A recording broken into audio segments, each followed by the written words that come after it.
ये 8 गुण मनुष्य को जलते हुए दीपक की तरह प्रकाशवान बना देते हैं। दीपक 2 प्रकार का होता है, एक तो बुझा दीपक होता है, दूसरा जलता दीपक होता है। बुझा दीपक जहाँ रखा है अंधेरे में अपनी उपस्थिति को दर्ज नहीं करा पाता, लेकिन कितना घनघोर अंधेरा हो, परंतु यदि जलता हुआ दीपक रखा है, टिमटिमाता है, तो भी जहाँ तक तुम देख सकते हो तो तुम कह देते हो यहाँ पर दीपक जल रहा है, कुछ उजाला हो रहा है। तो किस प्रकार के दीपक बनना है?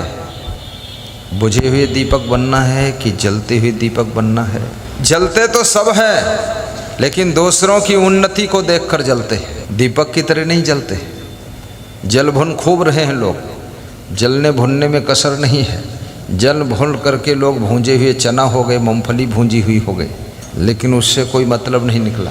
विचारक कहते हैं कि जलो, जलने के लिए मना नहीं किया जा रहा है कि ना जलो, जलो, लेकिन कैसे जलो? जलते हुए दीपक की तरह जलो कि दूर तक अंधकार मिटा दो। ऐसी जिंदगी तुम्हारी जलनी चाहिए, प्रकाश फैलना चाहिए।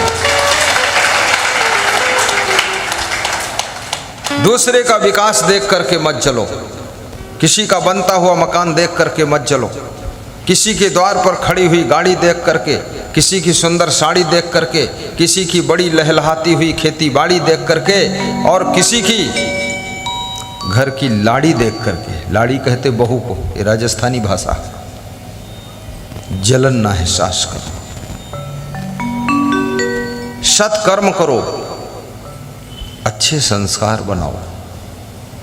भाग्य को बदलने की सामर्थ्य आप में है। जैसा भाग्य मिला है, भाग्य से जो भी मिला है उसका रोना मत रोइए, दुखी मत होइए।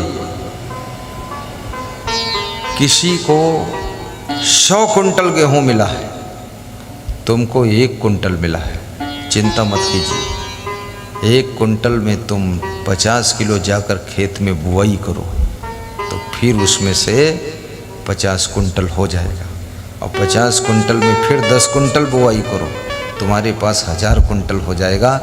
लेकिन कर्म करना पड़ेगा इसके लिए, क्योंकि जो भी सबसे बड़ा सौभाग्य यही है कि मनुष्य का शरीर आपको मिला है।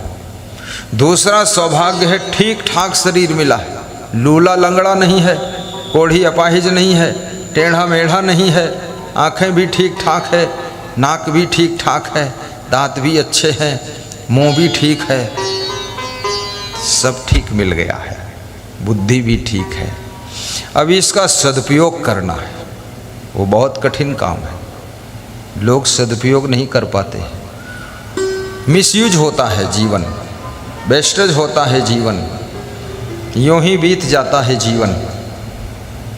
व्यर्थ के कामों में जिंदगी गुजर जाती है, और ज़िंदगी गुजरने के बाद गुजरी हुई ज़िंदगी याद आती है, और जब याद आती है तो मन में ख्याल आता है कि ज़िंदगी बर्बाद हो जाती है, अज्ञानता के कारण ज़िंदगी बर्बाद हो जाती है।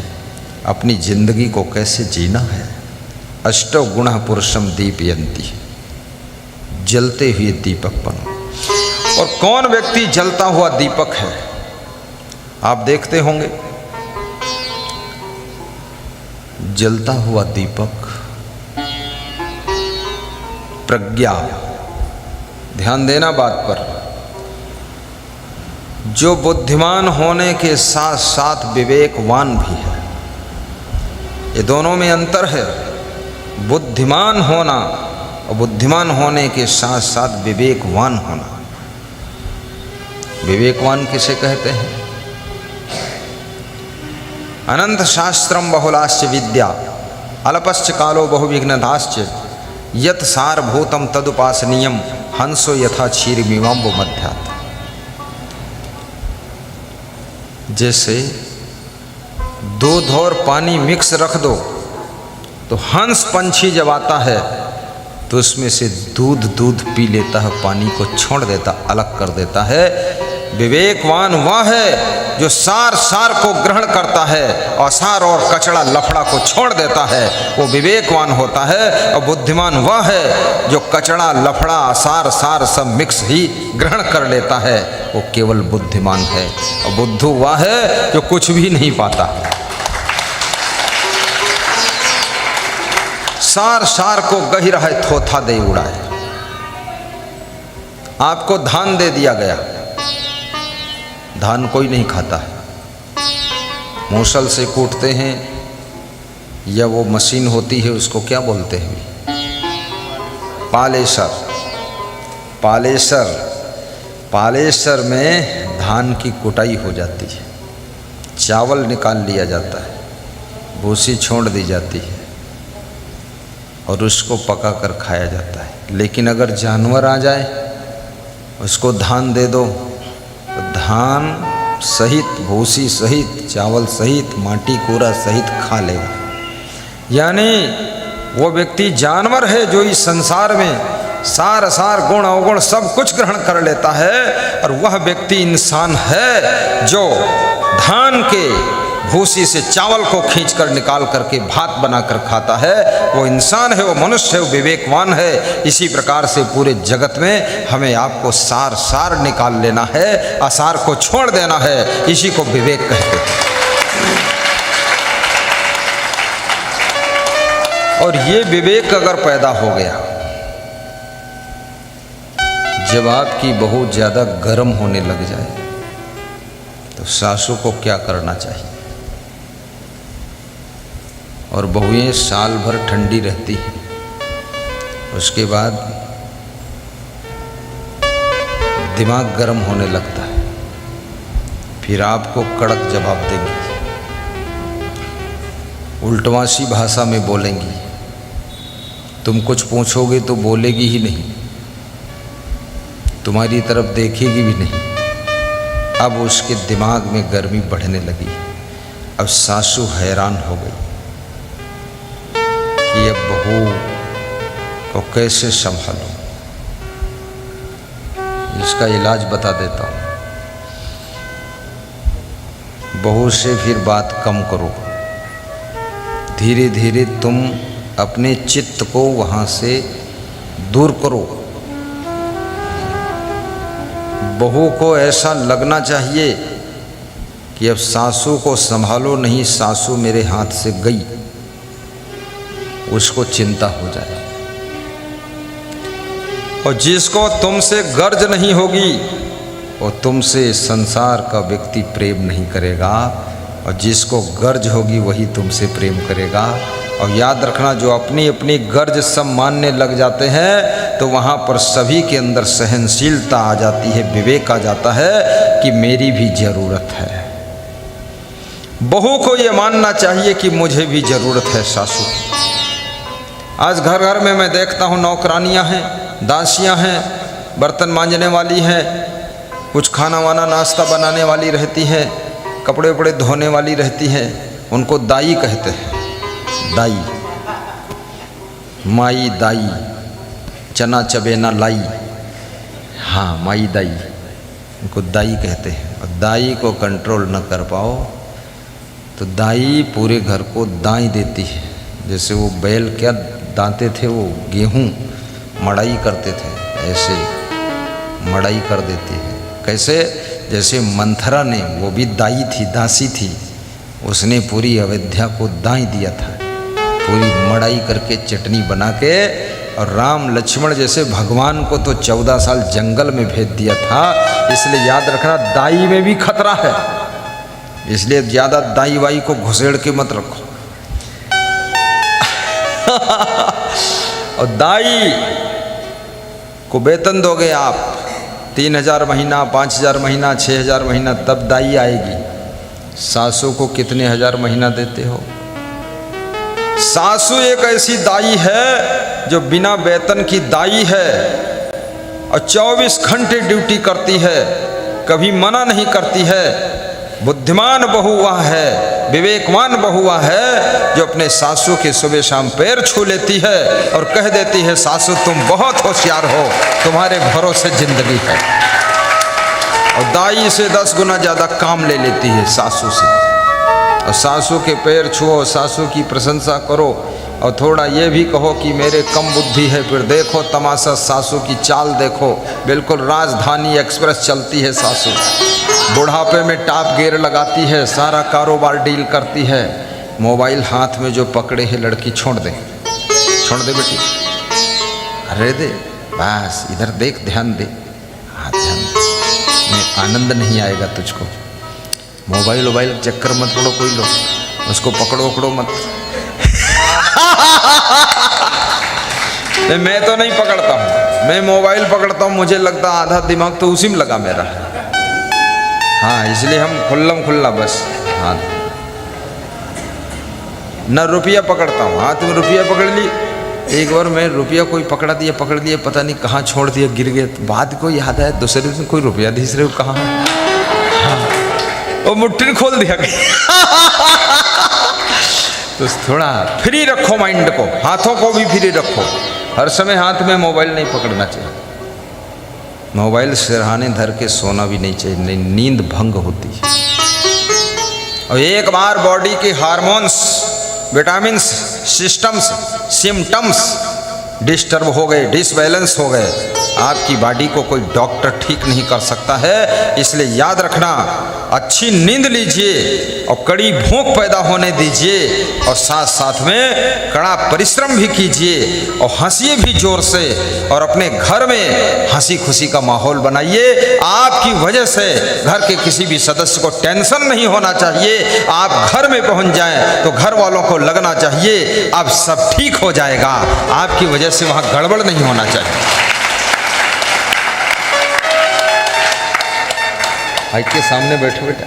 अभी हमारे संत लोग बहुत मेहनत की आज, यहाँ जो 5-6 संत थे बहुत मेहनत की, लेकिन उनको भरोसा था मेरा गुरु आएगा, क्योंकि इतने भक्तों को संभालना कठिन पड़ रहा था। उनको भरोसा था मेरा गुरु आएगा, 1 मिनट में सब भक्तों को खुश कर देगा। और वही हुआ।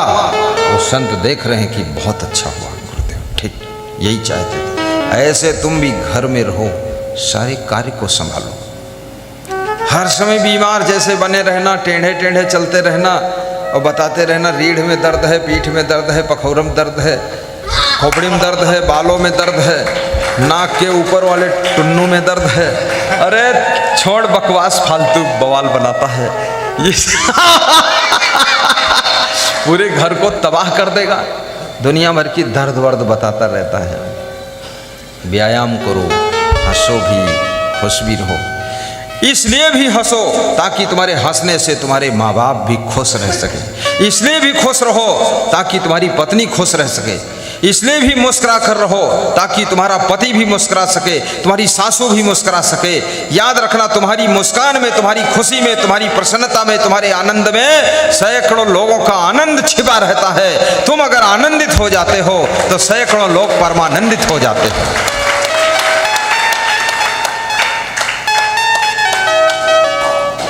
हर रोज़ अपने माता पिता को भरोसा भी दीजिए कि पिताजी चिंता मत करना, मैं हूँ, सब काम ठीक चल रहा है, जो नहीं ठीक उसको भी ठीक कर दूंगा। हिम्मत बंधा दीजिए।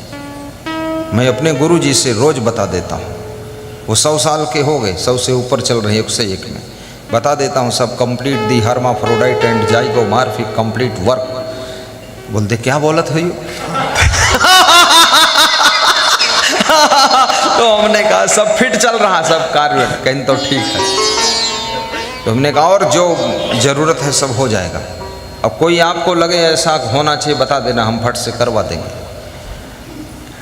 बोलते हैं ठीक है। जब वहाँ से विदा हुए तो बोले कि कब आई हो? हमने कहा 1 हफ्ते बाद। यानी 1 हफ्ते में तो हम मर जीवा। तो हम कहें 100 साल नहीं मरे तो हफ्ते भर मर जीवा। तो बोले तुमसे को बतलाई पाई? हम कहें तो जिंदा रहो, हम आ जाएंगे, जाना भी जरूरी है। माता पिता को भी खुश करो, कभी कभी उनको समझा भी दिया करो।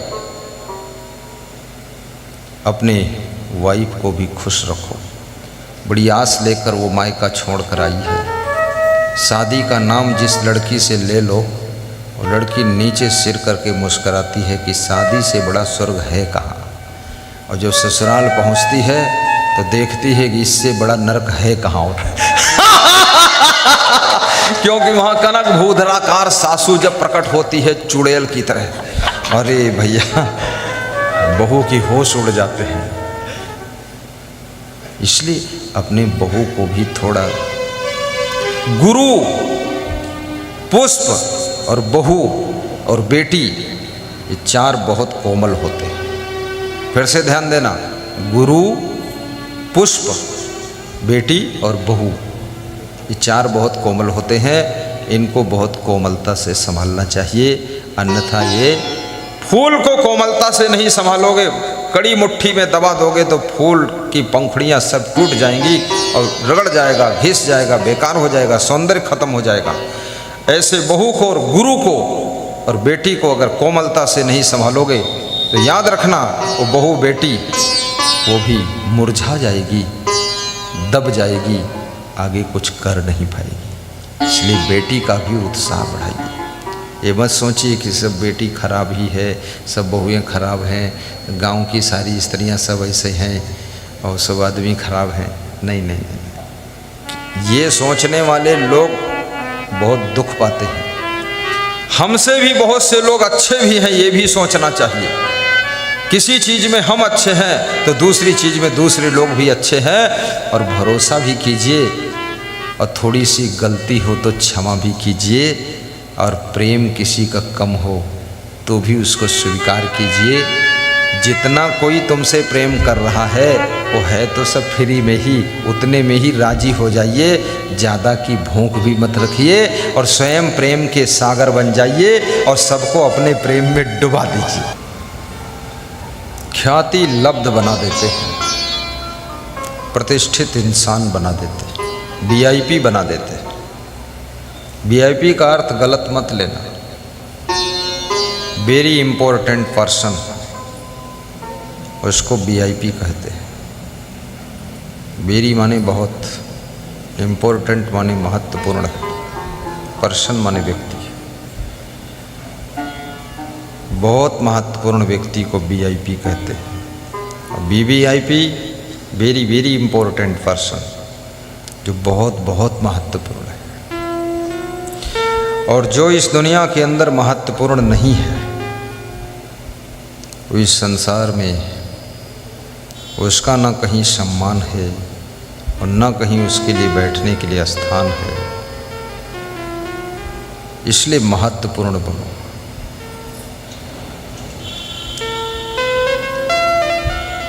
आप में क्या महत्वपूर्ण है? कौन तुमको महत्वपूर्ण बनाता है? ये 8 गुण, अष्टौ गुणः पुरुषं दीपयन्ति प्रज्ञा। आपकी बुद्धिमत्ता, आपका विवेक आपको महत्वपूर्ण बनाता है। याद रखना। दूसरी चीज है कौल्यम। कौल्यम कहते हैं कुलीनता को, यानी आपके बाप दादे की जो कमाई हुई सम्मान और प्रतिष्ठा की संपदा है वो भी आपके महत्व को बढ़ाती है। किसके घर में जन्म हुआ है, किस ग्रेड के आपके माँ बाप हैं, वहाँ से भी आपका सम्मान बढ़ता है। कौल्यम च दमः। और जिसकी इंद्रियां वश में हैं, आदमी शेर भालू को वश में कर लेता है, बंदर कुत्ते को वश में कर लेता है, आदमी खुद की इंद्रियों को वश में नहीं कर पाता। जो स्वयं की इंद्रियों को वश में कर लेता है वह व्यक्ति विशेष महत्वपूर्ण हो जाता है, क्योंकि ये चंचल इंद्रियां आपको महान बनने में बाधा डालती है। आप बहुत बड़ी ऊंचाई को छू सकते थे, आपकी मन की चंचलता आपको साधारण बना देती है। जो विद्यार्थी शिक्षा में पीछे रह जाता है उसके मन की चंचलता और इंद्रियों का उत्पात ही उसको पीछे कर देता है। किसी भी फील्ड में यदि आपको आगे बढ़ना है तो बस आपको केवल अपना लक्ष्य दिखना चाहिए, इधर उधर मन और इंद्रियां विचलित नहीं होनी चाहिए।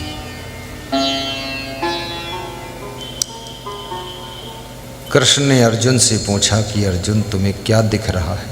तो अर्जुन ने कहा मैं मछली की आंख दिख रही है। बोले मछली? बोले मछली नहीं दिख रही है। बोले मछली की पूंछ? बोले वो भी नहीं दिख रही। अरे बोले मछली का मूड़? अरे मूड़ ऊड़ भी नहीं दिख रहा। अरे बोले डंक पंख? बोले कुछ नहीं दिख रहा। बोले क्या दिख रहा? बोले केवल आंख। तो फिर क्यों रुका है? मार दे बाण। खींच दिया, आंख बेध गई। उसे द्रौपदी पाने का लक्ष्य था, द्रौपदी को प्राप्त करना। ऐसे आपके जीवन में बहुत कुछ प्राप्त करने का आपका लक्ष्य है, लेकिन उसके लिए आपके मन की एकाग्रता की आवश्यकता है। मन को एकाग्र करो, मन को चंचल मत बनाओ। जिस लक्ष्य को पाना है वही दिखना चाहिए। एक ही जादू, दूरदृष्टि, पक्का इरादा, कड़ी मेहनत, अनुशासन, ये मनुष्य को आगे बढ़ाते हैं। दमः श्रुतम च, और जिसे शास्त्र ज्ञान है, विदुर जी कहते हैं कि शास्त्रों का ज्ञान भी प्राप्त करो, शास्त्र अध्ययन भी करो। ये इधर से उड़ी उड़ाई बातें बोलने से काम नहीं चलेगा। कोई नेता जब स्टेज पर भाषण करता है, यदि ढंग से सही तरीके से एक दो श्लोक बोल दे और उसका अर्थ भी बताए तो उसके भाषण में 4 चांद लग जाते हैं। भाषण का श्रृंगार हो जाता है। और यदि उसमें 2 पंक्तियां वो गा भी दे तो भाषण जो है आभूषण बन जाता है। लेकिन कोई पढ़ना नहीं चाहता है, अध्ययन नहीं करना चाहता है। आपका कंपटीशन किसी से नहीं है, याद रखना। सिर्फ तुम्हारी कमजोरी ही तुम्हारी हार का कारण है। तुम किसी से लड़ने की जरूरत नहीं, किसी को गाली गलौज करने की जरूरत नहीं, निंदा बुराई करने की जरूरत नहीं है। तुमको सिर्फ तुमको ही योग्य बनाने की जरूरत है, गुणवान बनाने की जरूरत है, महान बनाने की जरूरत है। फिर तुम्हारे मैदान में कोई संघर्ष ही नहीं है, कोई कंपटीशन है ही नहीं। जहां तुम अपने आप को पूर्ण योग्य बना लोगे, केवल इकलौते तुम उस राह पर आगे बढ़ते हुए दिखाई दो।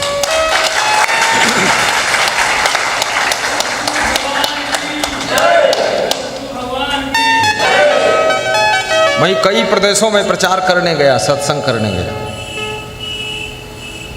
तो हमको बहुत अच्छे अच्छे संत भी मिले जिन्होंने बहुत प्रेम किया, बहुत अच्छे अच्छे भक्त मिले, बहुत प्रेम किया। लेकिन हर प्रदेश में 2-4 खूसट भी मिले। खूसट समझते? उल्लू आदमी। 2-4 उल्लू हर प्रदेश में मिले।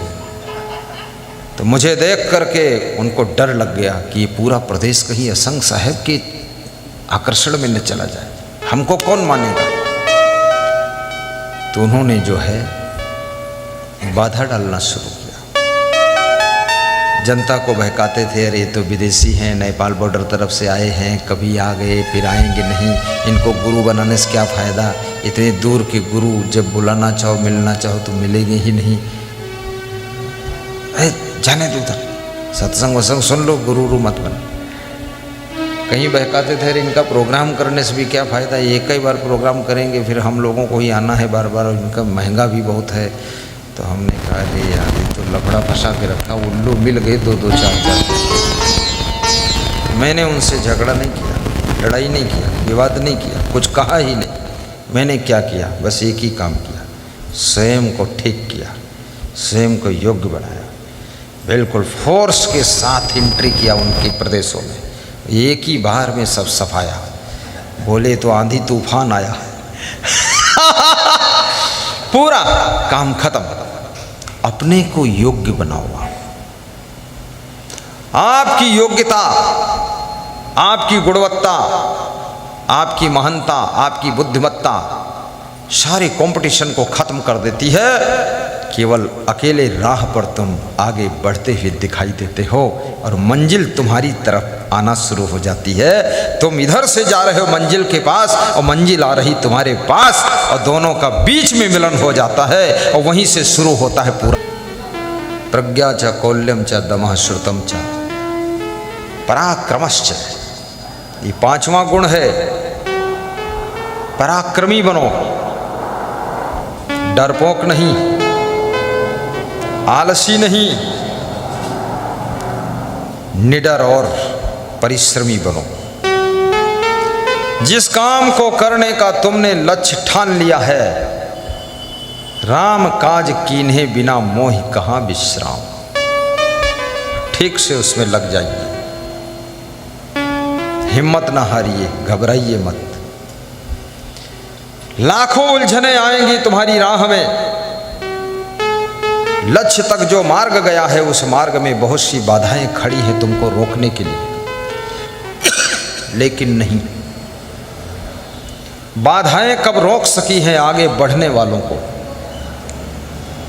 एक शायर कहता है, बाधाएं कब रोक सकी हैं आगे बढ़ने वालों को, और विपदाएं कब मार सकी हैं मरकर जीने वालों को, मरकर जीने वालों को।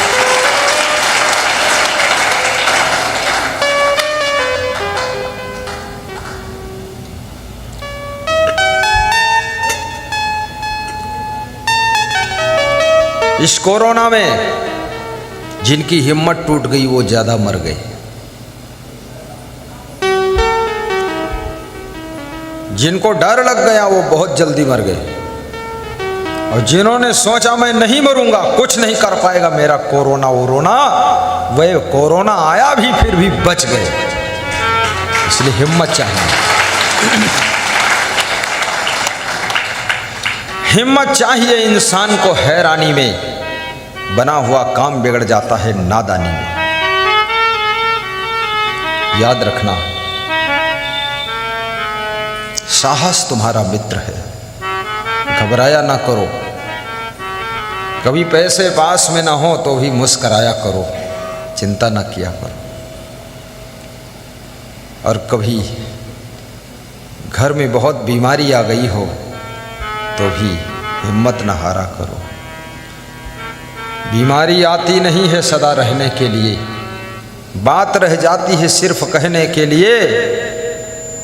प्यार और पीड़ दो किनारे हैं, जिंदगी धार है बहने के लिए, जिंदगी धार है बहने के लिए। बुझ गई शम्मा तो जल सकती है, किश्ती हदे तूफान से पार निकल सकती है।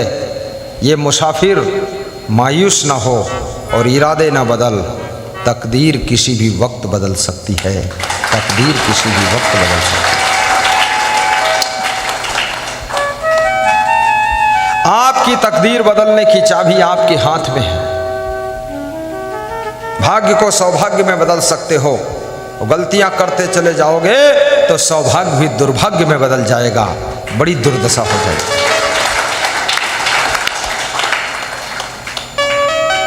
जो व्यक्ति अपनी छोटी छोटी गलतियों का सुधार करना शुरू कर देता है, फिर उससे बड़ी गलतियां नहीं होती हैं, और बड़ी गलतियां जिससे नहीं होती हैं तो बड़ा संकट भी नहीं आता है, और जिसके जीवन में बड़ा संकट नहीं आता है तो बड़ा फायदा भी होना है।